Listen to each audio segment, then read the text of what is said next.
happening on our calendars. Yeah. And well, it's not, because the world, like we said in this post, God, the universe, Oprah Winfrey, Reba McEntire, whoever you pray to, they when you make plans, they laugh at you. There's some saying right?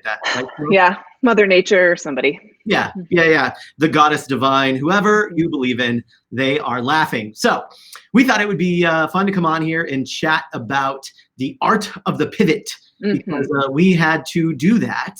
And also we have a new thing. And so we thought, we made this new thing, why not give it to people? So we've got a cool little freebie for you that we'll share in a little bit that'll help you, with your messaging and what you're doing. And so we made it. So we thought, why not give it away?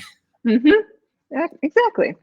So it's interesting. We were talking about before, right now, in a world where there's so many voices, where there's so many people talking, where there's so many tips, where every single person who've ever worked a day of their life from home wants to teach you how to work from home, where Pottery Barn and, I don't know, the lady down the street all want you to know how they're preparing for COVID-19. We're not here to do any of that, by the way. No. We were talking about leadership, though, and being entrepreneurs, and why, from being speaking coaches and from working with people on getting their message onto stage, pitching ideas to clients, being in sales conversations. One of the things that, when we sat down to talk about what were we going to do with this thing we were supposed to be launching right now, was the importance of understanding your audience. And when we work with people on messaging, when we work with them on something they're going to say from stage or in a boardroom or even on a webinar or video, the very first place is to take in clues, to take in cues and the context, what's going on. And so for us, and we'll tell you a little bit about what we were going to be launching that we're not launching, it just felt tone deaf. Yeah. It felt like if we launched that, then we weren't listening and we weren't paying attention to the audience. So let's talk about it, what it was. Okay. Let's talk about this. So you might be watching and thinking, hey, we're trying to pivot. We're trying to do new things. What we're not going to do is tell you what you should do, because I don't know that I can handle one more email. I actually was making a bland, boring messaging bingo that I'm going to share later on Instagram stories for everybody. You could choose which ones have you heard. But I think I've had my fill of now more than ever.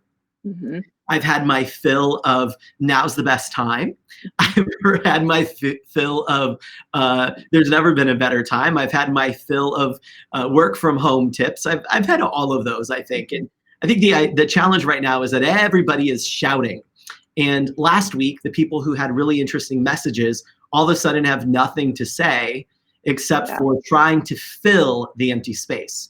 And so we've been quiet. We haven't been out there doing that. We haven't done any videos in a while because we didn't want to just fill the empty space. Yeah. And so that's where, for us, the art of the pivot came from, was really listening and saying, okay, sometimes you have to change your plans and say, how can we be helpful right now? You might be asking yourself that too as you're watching. So are you pivoting? Put in the comments. Pivoting, changing, new plans, in your business. Are you finding that you're having to do new things? Because there are some businesses that they might be operating more, but they're still doing what they did before. But a lot of us have had to change. So curious, how many of you are pivoting, working on pivoting, frantically pivoting, whatever. Yeah. So let's talk about what we were going to do, Chloe. Let's explore this a little bit. Yes. Well, and what we were going to do was really based on the work that we do and the audience that we were serving and what they needed, because everybody is always looking for how to say things well, the way to craft, the signature talk that people can put on a stage and feel like it really connects. And that drove, I think, what we were doing before. And there's an element, which is why I think it's just a pivot, that we're still bringing that with us because it's still important. But it just felt like what we were building was a little bit more of a course, an online course over weeks with an in-person event, which we know how those are going right now. And the commitment, both financially and time-wise, felt like maybe it would be a lot to put on people right now with everything else going on in the world. So as much as we're excited about that coming to fruition, I think at some point, it just felt like, you know what? All of this that we're planning doesn't feel anymore. It felt like you said, tone deaf. We were going back and forth on our phones. We do a lot of like the, audio messaging, which is really great unless you save them, because then they go away and you have to remember what you said. But we were doing a lot of that, and I just remember going back and forth with you, Mike, and we were like, okay, this feels, it didn't have the same feeling that it had when we started it. Like, we started it with so much excitement and passion, and then the world changed and all of a sudden it didn't feel the same. And Yeah. so we just had to talk it through to come up with something new and different. What else, but what more? I mean, I don't want to give it all away. All the secrets. I know. All of the secrets. Yeah, I do. I think we listened, and I think that was the most important thing, is we're like, all right, there's definitely something in what we're doing and what we're planning, but we need to recraft it. Well, and I think that's one of the challenges that I'm making fun, and I don't mean to make fun of you if this is what you thought was helpful, but it's where we tend to go when things go wrong. My friend, our shared friend, Laura Gassner, Auding, the author of Limitless, which is a great book for now, to read now. She gave a TEDx talk at TEDx Cambridge at the Boston Opera House, and she talked about, like, when things are going wrong, we say, oh, how can we help? Instead of looking and finding what would be helpful right now. And I think that that's our response sometimes versus being thoughtful. And so I think that's why we see a litany of people who've written work from home tips. Because what I've not seen, and this is the truth, what I've not seen, speaking of being helpful, that's what you were saying, Chloe, about what would be the right thing? What do people need? What are we listening for? What's needed right now? And why we decided not to launch. Because so many people were just rushing to the keyboard to write a blog or post a video about the top tips from working from home, they didn't wait to listen to say, is anyone asking? Because what I've seen from my friends who work in corporate, that's who we're writing that for. We're not writing it for people, although I'm not at home. I'm in my office, but I work alone in my office, so nobody cares. But this isn't for people who work from home. This wasn't for other freelancers who do this. Everyone's work from home tips were for people that work in offices who are now working from home. What I've not seen at all, ever yet, and I'm connected to a lot of people, I've not seen any of those people say, help, how do I work from home? I've not seen any of these former office dwellers say, what am I supposed to be doing? How do I log into Zoom? They're pretty adept at this. And I think that most of them are fine working from home. And so because so many people didn't listen, we became a sea of sameness by saying the same message with the same tips and all of those things. And so we really wanted to listen and say, what would be helpful? Let's listen to what's going on and kind of tune in. So we didn't launch the first iteration of the Spotlight Academy, which was going to be this 90-day incubator where a small group of people worked one-on-one with us to really get clear on their messaging, like Chloe said. We decided not to, because could we have found enough people? Probably. We could have found, we don't have room for 100 people. So we could have found room for the small amount of people we're going to be working with. They're out there. But what we realized is there were lots of other things those people needed to be working on right now as well. So we are going to approach that in a different way. And I think you just said something. You said, what can I do to help versus what is helpful? And it's such a small, it's such a small distinction, but I think such an important one, because what we were going to do before was help people. But right now in this climate, what's helpful is a little bit different. And I think that drives a lot of what we do, and why I think it's important to find those people that operate from a true center and a true core, because they are listening and reacting in a way that's helpful. So that felt right. Yeah, it's an interesting thing to think about right now, because the other thing I think about is just filling people's inbox and filling people's emails right now with non-critical things. Like I said, I know I'm making fun of Pottery Barn, but you can insert any big company in here, and unless you're a hospital, an airline, a grocery store, even a delivery service, maybe like a UPS or something, those folks, yeah, we want to know what you're doing. We're curious about that.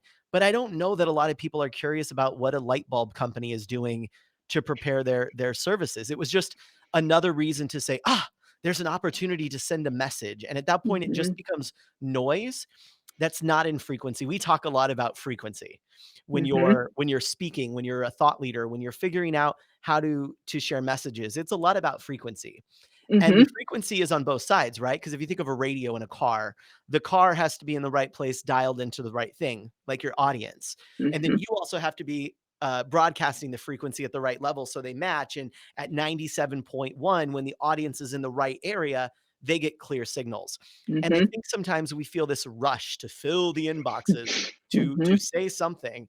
And sometimes the best thing is to say nothing, to let people's minds and inboxes be filled with the content that is helpful and that can help them right now, and not just, a way to have a message. And I'm not saying that some of those things aren't helpful. Maybe there are some people that needed to know that they could use Zoom to talk to people from afar. But I think for the most part, it was a lot of noise and not a lot of frequency. And I think it again comes back to what you said about knowing your audience, because for the teachers who are now at home and trying to figure out how to stay connected to their students, maybe they needed to know, maybe Zoom isn't something they use all the time. So if you know who you're speaking to and you're giving the information to people who don't know and can use it, that's different than people talking to, it sort of feels like echoing in this room where everybody is saying the same thing and hearing the same thing and yet already knows the thing. So that I think is a part of it. One of the other ones that I kept hearing or seeing in my email was out of an abundance of caution. I just it just felt so almost like poetic, but I'm like, wow, an abundance of caution. I liked that one. But yeah, I think that's, again, it goes back to what we were talking about, knowing your audience, knowing who you're serving and why, and how are you helpful? Yeah. Yeah. Well, and it's interesting too. I've seen actually on this, people that have done really interesting pivots, because we're here talking about pivots. So my friend, and she was on the Mic Drop Moment. She was one of the podcast guests, Lindsay Padilla, Dr. Lindsay Padilla. She's a former college professor. She was a sociology professor who then worked with people to help them design courses. So taking everything that college professors know how to do and helping entrepreneurs do the same. And then she said, well, wait a second, maybe I can help teachers do this as well. So she has this audacious goal to help teachers make money through online courses and sharing what they know. And I saw her do a really interesting pivot, because she said, wait a second, all of these teachers are being asked to teach online and they don't know how. And so she really quickly, I think for free, put up a landing page with some helpful tips of what do you do when you have to start teaching online for all of those teachers, and got it done in like 24 hours. And that's being helpful. Right. Yes. That's being helpful. Yes. Another one to give a shout out is Molly Mahoney, who she does the prepared performer, and she helps people with like camera confidence and doing all of this. And when she saw this happening, she said, wait a minute. She kind of reached out more to like the like dance studios and gyms and like the people who have an easy pivot in terms of they host some sort of class in person. So now they just need to find a way and learn how to put that online. And I don't know whether she's helped some of the things I've seen, but I've seen local dance studios now put their classes online. And so the teacher's teaching, the students are there. I've seen people sharing pictures of their kids in their kitchen, pretending their countertop is a ballet bar. And, so all of a sudden it's moved online, and it happened pretty quickly. And she stepped in really quickly and was like, okay, so you're used to being in person. How do you be online now? And that's helpful. That's something that's helpful. Yeah. Yeah. It's interesting to, the difference between, noise and frequency, of what's just static and what's actual frequency, clarity, all of these things. But again, I go back and I just didn't see a lot of people looking for helpful tips on how to work from home. Yeah. I mean, even my local news was giving tips for working from home. Yeah. Of course, as I posted on my Facebook page, one of the things they said is don't stay in your pajamas all day. And I said, I feel attacked. Don't stay in your pajamas all day. That's rude. I know. That's rude. Why not? I know. Waist up dressing. That's what I like. You know what's funny? I was just speaking with someone who's a stylist, a personal stylist for entrepreneurs and attorneys. And I was talking about that, like what a fun idea for her could be of like, because right now I think most people are still kind of just in ooh, I'm making it go mode. But depending Yeah. on how long we have to work in silos, there Hmm. does become a point where people aren't going to forgive you because Yeah. you're in your pajamas. And so I thought, oh, that would be actually a fun thing to do, of like, hey, here's like 5 different outfits you could wear on the top, and do a challenge even for some of her clients to say, hey, send me your best picture of like what you're wearing here and there. My friend Rachel K. Albers calls it the business mullet, business Yeah. party on the bottom. Yep. And so I thought, oh, that'd be a really fun challenge for her to do, of like inside of her Hmm. community, to say, snap a picture of your business mullet. Yeah. I'm totally wearing a business mullet right now. Oh my gosh, I am not. I have I jeans have on. I have slippers on. Oh, see, I had to leave my house though.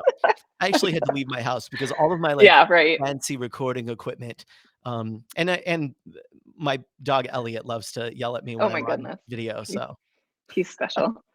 he He's is so special. special. Over on Instagram today, he got a little selfie in his, I guess it's not a selfie because I took it, not Mm. him, but he got a little snapshot in his new jacket from my sister-in-law. She owns a pet store, and he has a new little bomber jacket. So he has a photo over there.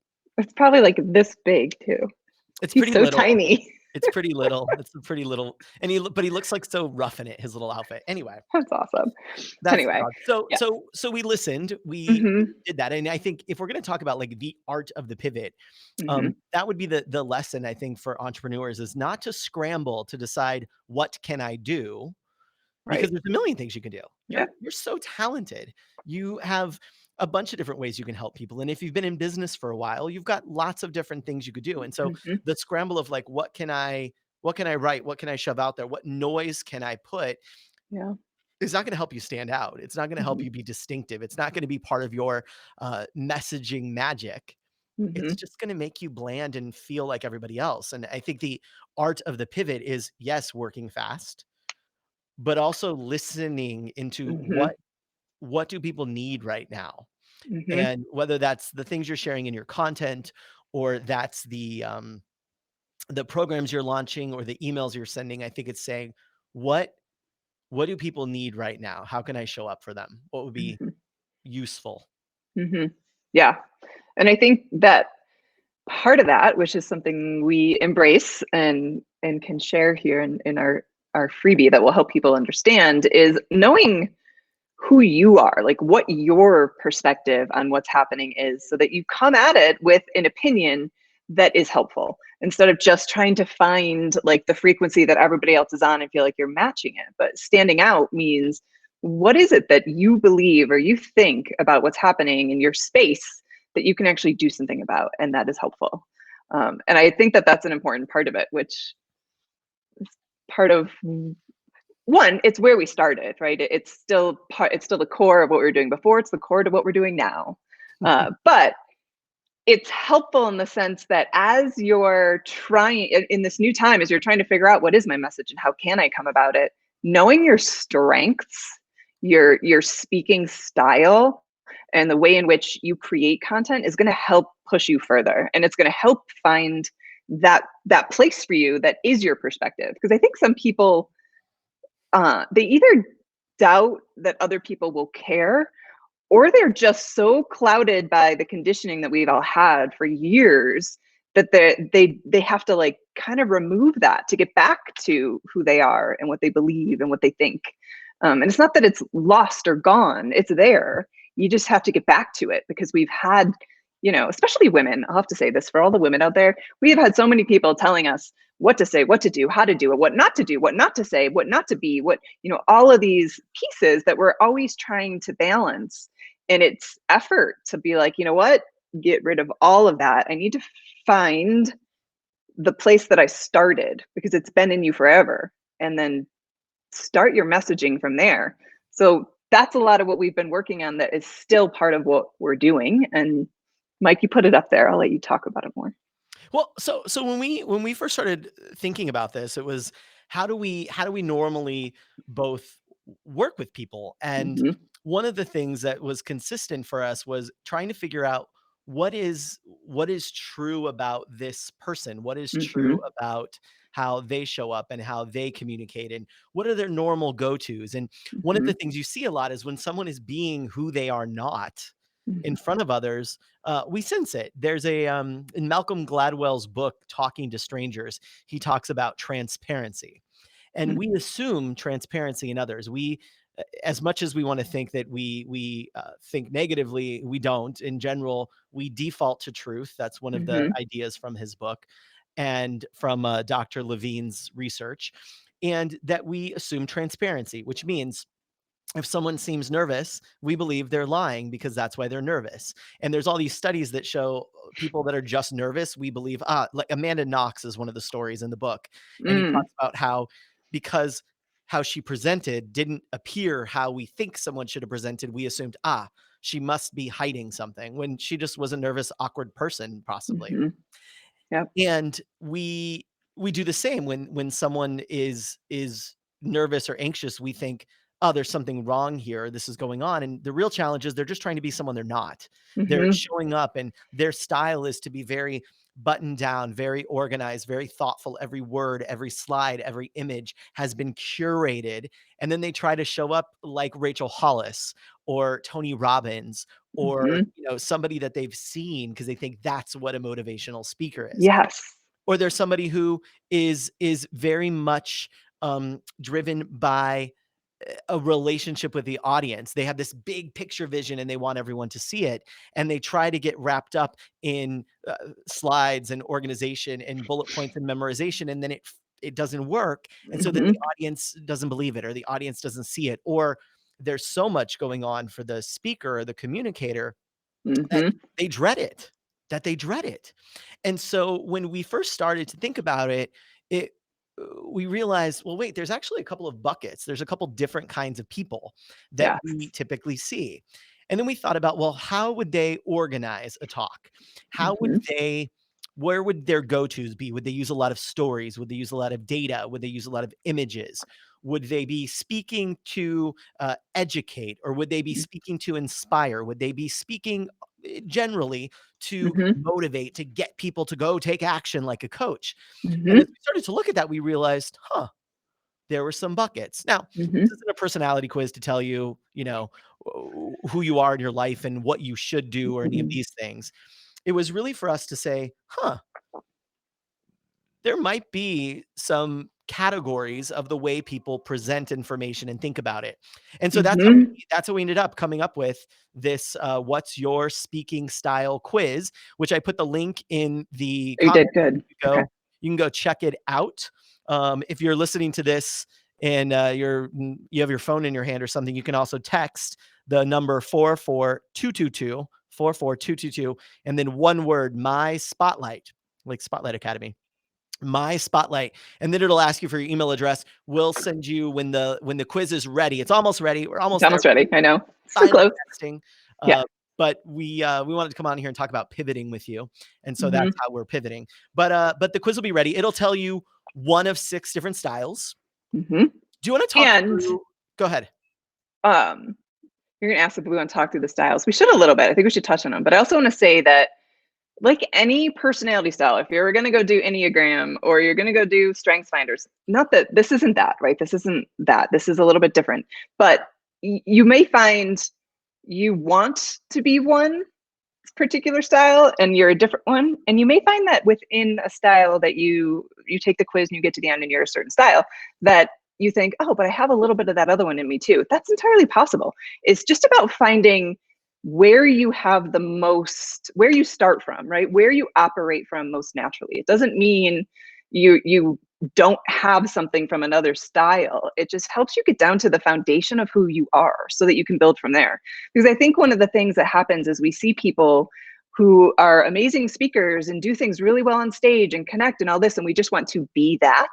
But one of the reasons they're so good at that is because they know who they are and they're connected to who they are, and they're able to put it in all of their messaging, from social media content sharing to videos that they may do, to a stage, to leading a meeting, right? We all kind of play from a certain place, and this helps you figure out what that messaging style you have and that content creation style you have as your main point, your main foundation, where you start the strongest, so you can then go back to that, right? Like I said, tear away all the conditioning, go back to what that is, and then build from there. Because it doesn't mean Like, so we should talk about our own styles because I think Oh, that's fun and helpful. So one of the styles is an inspiring advisor, and that's me. I'm an inspiring advisor. I very much lead with words and story, and I try to connect. And I'm very focused. What drives me a lot on stage is making my audience feel like I'm not judging them at all. I totally understand them. I want to feel connected to them in a way that even here, no matter if it's a one-on-one thing, I'm always listening so much because I want to make sure that one, the person or people I'm talking to feel like I see them and hear them, and don't feel judged at all. Feel completely accepted so that they can open up, and that helps me feel like I'm doing my job. But it's just the place that I operate from. It doesn't mean, if I have to create a slide deck, I can't. I would prefer not to have one. That's just my style. I just that's not how I operate. I don't start my talks by going to a computer and figuring out the slides. I start them by speaking, by talking it out. That's just, so it's a different way of being. And the more I get to know that and work on that strength, the easier it is to say, all right, let me pull in a beautiful slide deck. But if I try to start in the place that's not my strong point, I get hung up. And then I'm not even I don't know where I'm going. I don't know what I'm doing. I'm not sure if I made the point, and I'm not connected. But everybody's different. So that's just me. and it's an interesting thing because again, this isn't one of the things we decided when we were thinking of this quiz is this is not necessarily for people. If you're terrified of speaking, Mm-hmm. our goal, if you're so nervous that you're shaking, maybe we're the right people for you, maybe we're not down the road. But this was for people who say like, no, I speak, I have to speak. I know I'm going to speak. Mm-hmm. I love to speak. And I want to learn more about how to tap into those moments when it felt really right. Those moments when I did it, I was like, yeah, I felt good. I felt like in me, it was like the spotlight was on me and it was truly on me, my real personality. Mm-hmm. We wanted to like help them understand why might that have been? Yeah. What might it have been that you were doing in that moment that helped you do that? So like Chloe was saying, for inspiring advisor, she's calm, organized, empathetic.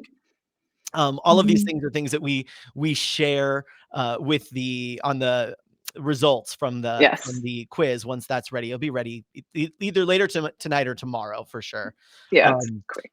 and so you'll find out like all of these little things. What could it be? How could you use it? How might you approach it? So for me, my style is called the persuasive entertainer.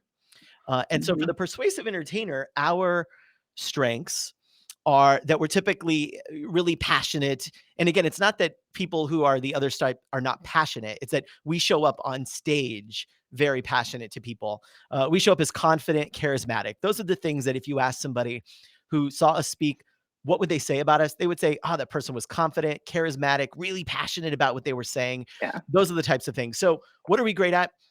Persuasive entertainers are the epic storytellers. Mm-hmm. We love to bring in stories. So often when we start a speech, we'll think of, what's a story that could help the audience see this way? Uh, Mm-hmm. how are they feeling now? And how might I say the thing that'll help them say, I see myself in that story. We naturally are those people at dinner parties, at wine bars. We're the ones who are telling stories Mm-hmm. that get people to laugh, to cry, to be persuaded to feel something. And I have to interrupt you for a minute because what I see a lot of people wanting is to be what Mike is, to be that persuasive entertainer because they're so good at storytelling, and we feel like, ooh, we want that. And what one of the reasons we did this quiz is to show that you can have that by being you, not by trying to be something you're not. Like the reason Mike is so charismatic is because that's literally him. He is a storyteller. He is, we go places. I never have to worry about saying anything until I want to. Yeah, because I'm going to talk. Yes. And so one of the challenges, because it's easy to look at that and say, doesn't Mm-hmm. everyone want to be great at that? One Mm-hmm. of the challenges for us is that our storytelling typically makes an impact. It's going to be a rare persuasive entertainer who the audience doesn't walk out of the room feeling really good about, really connected to, really like, that was my person. But because we can get so involved in the story and so involved in helping our audience feel something, sometimes it's easy to forget to give them the takeaway, to give Mm-hmm. them they certainly feel connected to us, but really ensuring that there's an outcome for them. And so and that outcome doesn't have to mean that we have to teach how to content at all, but it means, have we gotten really clear on what's the decision we need the audience to make, and how Mhm. can we move them through that in the stories we tell?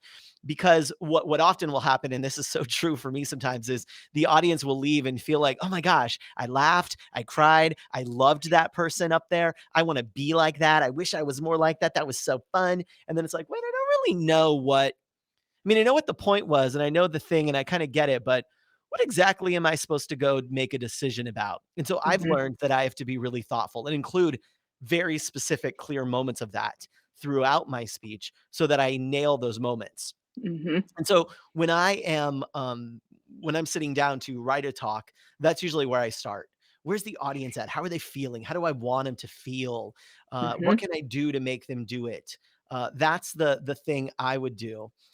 For me, it would start with a lot of story, and then less of a mix of a my motivation of our four categories. My motivation often will be, I want them to feel connected to me, and I want them to feel connected to each other in this experience, and I want them to be moved, but I'm not like Mhm. necessarily driving them towards something like one of our other types that often would get mistyped.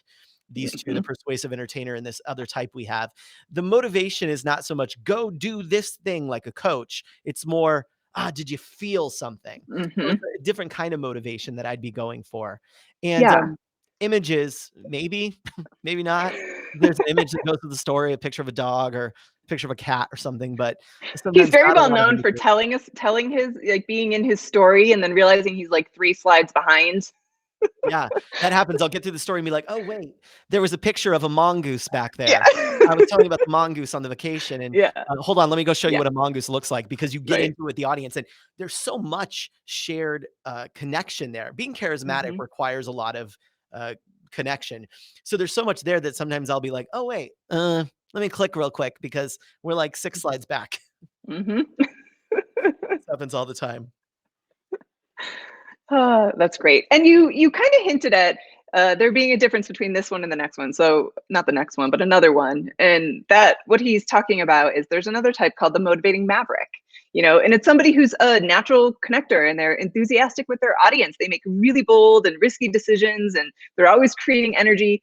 And the it's a different motivation though. So you Yeah. you referenced a few things in terms of where we operate from and how we created these personalities by looking at different ways in which people bring energy and structure and different things to the stage. And there's 4 of them that we looked at, and one is motivation. Where do you operate from? And so he just talked about where he operates from. The motivating maverick really operates from trying to have the audience do something, right? They really want to make the audience have that action. And we've got so Brian Fanzo is here. I don't know. I don't want to do this to people, but I I'm gonna know, do it to right? Brian because I know him really well. He's a good friend. I would say probably Brian is a motivating maverick. Yeah, That yeah. is what I would say Brian's energy is. I support that He decision. wants you to So, push the damn button, and he's yeah. gonna do everything he can. He's gonna use a Yes. story. He's gonna use an image. He's gonna use a data. He's gonna use whatever he can to get you to push And the his damn button. energy is always up, right? Driving. Ryan knows this. Yeah, he's always driving. His energy is always driving. I remember he told me that he figured out a like a trick to pause, and it's he just takes a step to the side. So if you're still listening, Brian, I remember that. I remember when you were like, "This is how I know to I need to take a pause. I just take a step."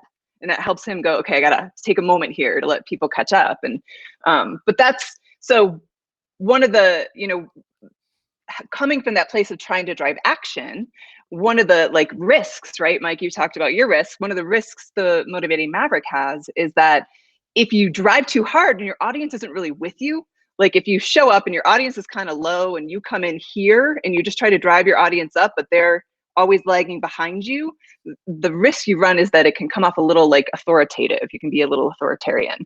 And then the audience kind of backs away instead of getting driven by your energy. So somebody like Brian, who's been doing this for so long, is really good at it. But it's one of those tools of stepping in and saying, okay, where's my audience at? And making sure you start there so that as you drive your energy, they're going with you. I love that. And one of the things, Chloe and I both secretly, we had presentations recently. I gave a keynote, not that recently, but I gave a keynote not too long ago in Napa, and Chloe recently did a couple actually presentations Mm-hmm. for NSA and another group, I think, too. Boston, the Women Speaks thing in Yeah, Boston. Boston Speaks, yeah. Mhm. And we started, like, incorporating these, and it's really interesting how much people wanna understand this, and Mhm. I think it's less sure, there's the BuzzFeed-ness of it, right? Of like, "What kind of taco am I?" Mhm. But there's also something of understanding, making sense of, "Oh, that's how I typically approach a talk, and this is what might do it." And Mhm. our goal was not to say that everyone needs to do it the same way, but it Mhm. was to say, "Here's how." When you watch speakers like Brian, even, Ron Tite, Brené Brown, Mhm. Simon Sinek, Oprah Winfrey, everyone has a Mhm. style. It's Mhm. just with training, you learn to tap into some of the other pieces of it. Yep. And we've had a lot of fun, going through people Yeah. and saying, "Wait, would they be this or this? And how would they answer this question?" So we could Mhm. get this right. And so Yep. the quiz is, like I said, the quiz is almost ready. We have a couple little things we want to tweak, but Mhm. we've got a landing page up. So if you go over to that site, the spotlightacademy.com/speaking style quiz. If you Yep. go there, there's a link here. You can check it out. We'll be Mhm. sending you an email to let you know when it's ready. It's not ready yet, but either later tonight or tomorrow, we'll send that Probably out. tomorrow. it's probably me tomorrow. Okay, tomorrow. Tomorrow you'll get it. But it's gonna send you, and it'll send you, actually, you'll take the quiz, and then Yeah. it'll send you your results, and let you Mhm. know what that's like. So this was part of our original conversation here. Well, so okay, those were 3. Let's Yeah. do that first. So Okay. Yeah. Yeah. Motivating Maverick, Persuasive Entertainer, which is me, Mhm. Motivating Maverick, that was Brian Fanzo in the room a minute ago, and then Chloe is the Inspiring Advisor. Let's talk about the other ones too. Okay. So one of the other ones is the creative curator. And I know a lot of creative curators because a lot of people from the marketing world tend to fall in this because they're really thoughtful people. They're smart, they're wise, they're very data oriented, right? There's somebody who really wants to look at the data. They really want to see, what's happening and how do I make a story out of that? That's kind of how they would really approach story.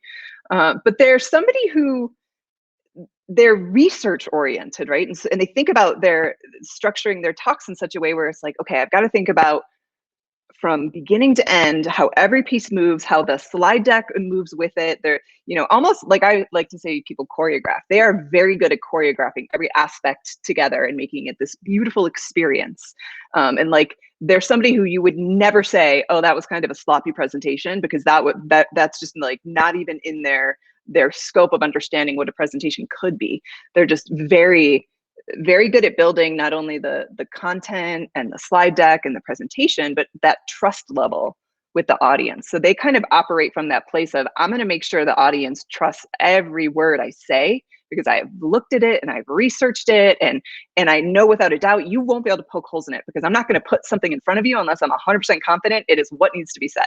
They're very buttoned up in that sense. That's like their where they operate from. It's their motivation is really on the structure of it. They're very motivated on that stage to present something that feels just like feels beautiful and feels like an experience. And the audience never doubts that they're following a path that's going to lead somewhere. Because they're not like Mike. They'll never, as a persuasive entertainer, they will never leave the stage and have people going, oh, that was so awesome, but I don't know what, I'm not sure, what am I supposed to do? You will know exactly what you need to do at the end of a creative curator's talk, which is their risk, right? Because when they get that organized, it can start to feel a little over planned, and then that can make them disconnect. And the audience is a little like, not so much not understanding the content or connected with the content, but harder to connect with the person. And we know no matter how many people you're in front of, connecting as a person is really important. Well, and that's one of the interesting things too with the creative curator is they'll want, because their style is to really curate every single moment of this. And Mm-hmm. so this comes down to the conversation of rehearsal. So sometimes for folks in this space, without the right kind of like memorization and rehearsing, it can really mess them up, Mm-hmm. because in the moment, if they don't say the right word, if Mm-hmm. something happens, it can really throw them off. Really throw them off of their game plan a little bit. And you can Yeah. almost see them thinking, how do I get back on track, in a way? And not in a way where you see them thinking and you think, ooh, they're coming up with a good idea, but in a way of you see them thinking in like a panic mode. And so Mm-hmm. that's why also as is one of the things we have later that we were working on that who knows, some point this year we'll launch. Yeah. One of the things we were doing before we pivoted a little bit was the academy for this, the incubator program. And it teaches how do you actually, what are the different ways of memorizing and should you memorize and what should you memorize? Because the creative curator is one of those types that on first look, you would think, oh, I want to do all the rehearsing, but it could get you in trouble. So there's some interesting things there as well. Yeah. Yeah. It's so true because it's a tendency to overwork it and over rehearse. Yeah. Which holds them up.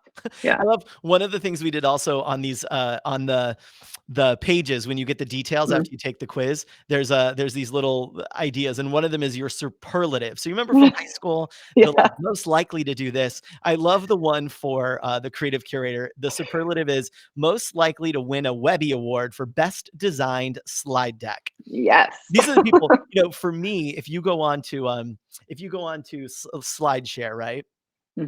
Ain't that interesting? It's like a picture of a mongoose. But if you go on to the SlideShare of a creative curator, you're going to be having an Oscar award-winning experience flipping through their slides. It's going to be beautiful. Yeah. Yep. Exactly. Okay. So there's 2 left. 2 left. So far we've talked about the inspiring advisor, which is close style. We've talked about persuasive entertainer, which is my style. We talked about the motivating maverick, and we gave a shout out to Brian Fanzo, who I believe is going to be a motivating maverick. We'll see. Yeah. He'll text me and let me know when he takes the quiz. Yeah. Then we talked about just now the creative curator. So we got 2 more to go. 2 more to go. We got innovative visionary. You talk about that one because that's your husband. The innovative visionary is my husband. So the innovative visionary, this is someone whose presentation style and thought process is very logical, very thoughtful, very clear. When the audience sees them in their prime, when they're really, really being the most innovative visionary they could be, that's what the audience would say. Logical, thoughtful, and clear. And their big strength is that they have a very clear idea of what they want to see in the world, what they want to present, how they want the audience to be changed, and what they want the audience to get with. They connect that vision and the ideas by introducing new perspectives to the audience, and often a really clear, thought out path of, we're going to do this, this, this, and that, and then the world looks this way. Really clear idea. And so audiences love that because it helps them really get inspired for, wow, this is what the world could be. Elon Musk is one of the folks that we bundled into here. And Phil Fox, my husband, is one of the people. He's a food scientist who creates amazing new products in the marketplace. So these are the people who have a really clear idea of what a desired future looks like. So opportunities for them, though, could be they kind of look out just the right word. And making sure they're saying just the right word, and that kind of sometimes forces them to get disconnected from the audience. And so for them, we always recommend really keep audience connection top priority. Let these words kind of flow from you naturally. Find ways to get rid of the script, honestly, for these folks, and really, really be able to imagine in the moment, what does the ideal world look like, and what's your logical path to get there? And when they fall into that, they typically can do a really good job of exciting the audience about what that looks like. Innovative visionaries tend to prefer like Q&A or interview style because they very easily bring forward exactly what they want to say when they're asked, because it's a response that they can just come up with. So it's a way to think about prepping your talk. You know, what are the questions the audience is going to have, and approach it as, I'm going to answer those things, instead of like, you know, trying to memorize it all and then getting stuck on, oh, I thought I was going to say a different word and I meant this word, and getting lost, because their whole goal, I think, is that big vision and just wanting everybody to see the world the way they see it. Yeah. And I think that's one of the things, and I can think of several people that I've worked with who I've suggested that, like, actually yesterday I was just talking with an author, and she's going to go out and speak. And what I recommended was exactly that. Open with a challenge of what the world could be like, or open it with a challenge of what the world currently looks like that makes it scary. And then go into some Q&A where you're just riffing with your audience, and then save 5 minutes at the end to close with a big invitation to go out there, a quest for your audience. And innovative visionaries love doing that because they love talking about here's why we need to change. Here's what the future looks like. Do you want to join me on this journey? Yeah. And in the middle, answering questions because they've thought through it.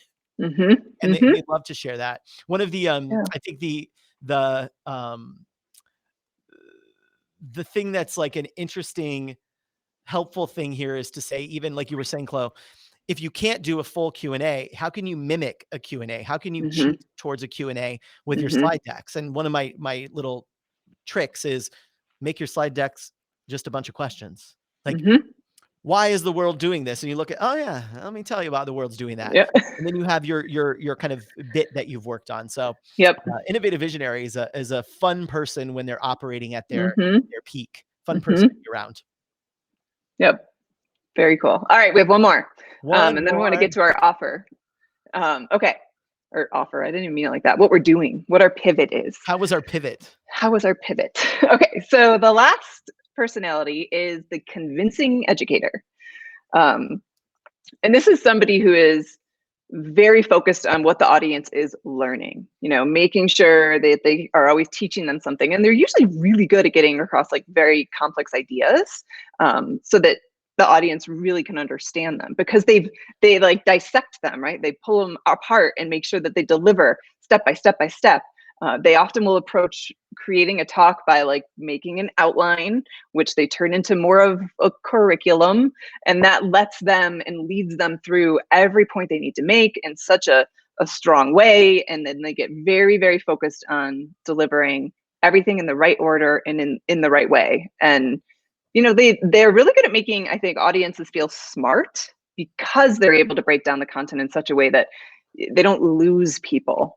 And that's great, but the risk is that they can get so focused on delivering it in the right way, in the complex data, and doing it like this, that they lose that connection to the audience that we talked about. They lose that piece that actually says to the audience that you see them and you understand them, because you're focused on just making sure they learn the thing, and that you deliver the thing the way you meant to, and the way you planned it, and the way your curriculum says. But they're good at it. Amy Porterfield, we talked about this. She's very much a convincing educator. You watch her content and you are given step by step in every little way. You know exactly what she wants and what you're supposed to do. And it's very easy to follow. She's somebody that excels at it. Oh, these are the people that when you think of detail oriented and knowing how does this thing lead to the next thing, and what are we going to do? So great. Such great at that. And well, one of the things too, one of the because there's there's spotlights and shadows, and when you put a spotlight on something, there becomes a shadow typically. So one of the shadows of this also is a lot of times the convincing educators can be the people where, whether they're teaching 2 people or 500 people, they don't change. They don't recognize that. And so that's something that is not good or bad. It's just oh, that's who I am. And so what would I achieve if I tapped into trying these other ways that work for me to connect with an audience? These are folks that are really great at audience involvement, as far as like giving them little activities to do to cement the learning. Love watching that. So yeah, convincing educator is a fun one to see. And we see a lot of this.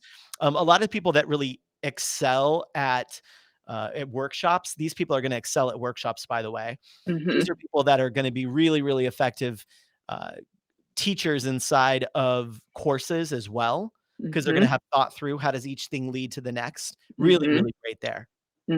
Yep. Absolutely. So those are our 6 types. So again, we've got, I'm the inspiring advisor. Mike is a persuasive entertainer. We kind of shout out Brian Fanzo there, who we believe is a motivating maverick. And I hope they'll take the test and let us know if that's what he got. Quiz. It's not a test. You don't get graded. Sorry. And then we've got the creative curator, the innovative visionary, and the convincing educator. So those are the six types. And again, it's about where your main strengths come from and the thing that motivates you to show up, and usually your easiest way in to create your content. And that goes for all content, which kind of leads to our pivot, because we know as entrepreneurs and speakers and playing around. I'm playing, sorry. I know. As all those things, we know that being a creator is part of the job. Whether you're creating content to put out socially, creating a blog post, creating a video, creating a course, creating a challenge. There's so many things that as entrepreneurs that we need to create. And in this new landscape that's in front of us with a lot of unknowns and a lot of digital needs, we're now having to think about new things to create and how do we innovate and what do we do? And so we decided that one of the ways that we could help our community and really bring people together so that we could guide you and coach you and create challenges for you so that you were always looking towards how do I, one, learn my best way to communicate, and then two, use that to build my business and grow my brand. We are launching the Spotlight Creator Club. Dun, dun, dun.